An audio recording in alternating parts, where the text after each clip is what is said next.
Happy Monday the 13th, Pokemaniacs. We've got some very interesting news. There is new Pokemon merch and food coming out at Universal Studios Japan. Over in the Super Nintendo World section of the park, they're launching a new parade that includes a lot of Pokemon like Lugia, Ho-Oh, Pikachu, of course, Charizard, Smeargle. It's all a part of their No Limit parade. And also shout out to the actor that they got into this trailer because his acting is top notch. It looks like there's going to be people in costumes as well as like animatronics for that Charizard. Very interested to see how this plays out, and very interested to see if this can come across the ocean over into Hollywood to see if we can get that into those parks, because I think that would be really cool. It's a great opportunity for them to not just be Mario themed, but bring more Nintendo. It's Super Nintendo World. So it makes sense that they would bring in more Nintendo franchises into the mix. Right now, there's also a Bulbasaur sipper that comes with some sort of like melon drink. I don't know if that'll translate and really respond with the American audience, but there's also these other food items on there, like it is Pikachu bun, and as well as a Squirtle churro. Very interested. I love a good churro. Also coming up soon, we have a release date for the next series of the Pokemon anime. That's without Ash. The series is going to air on April 14th in Japan. The series will focus on Laiko. We'll also have to wait for official pronunciation on the name, but we'll be following this girl and her friend. Laiko also has a special mysterious pendant that she wears, which we will also need to find out more about. But that's coming up real soon. That's just a couple months away, right? If I'm mathing that, maybe 3 months, 2 months? I don't know. But hit that like button if you are excited for some new Pokemon content. And this week we're going to have some new cards from Crown Zenith. So on Friday, we will be getting the special Pikachu VMAX collection, as well as the mini tins for Crown Zenith. Now, based on MSRP, the Crown Zenith mini tins are gonna be your best bet at MSRP.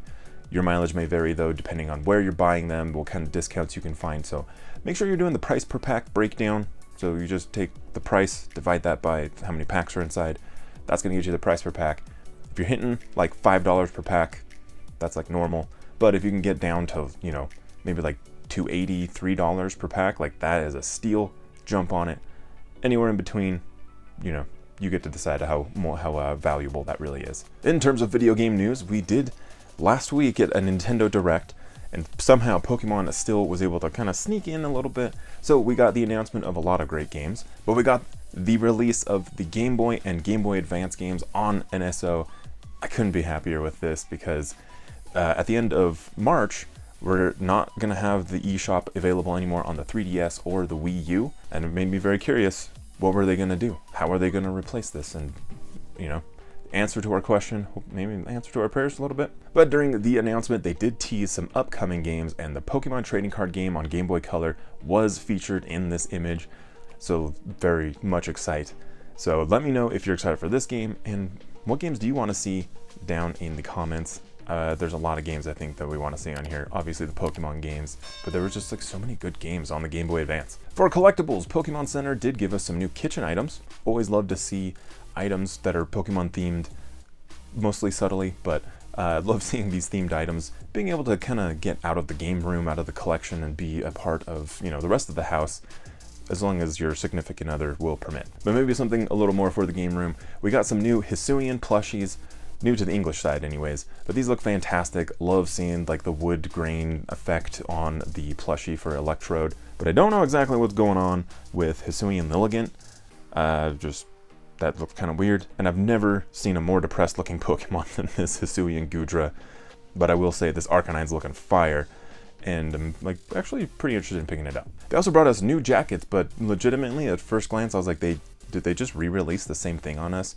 And technically, yes, they did. However, these are actually the non-insulated versions of the insulated versions that they've released not too long ago. I guess this is better for like the spring coming up, you know, eventually that's going to happen. So I have no idea how warm or not warm these jackets are. They do look pretty sweet, but it is a lot of repeat designs and everything. So however you feel about it, they're there.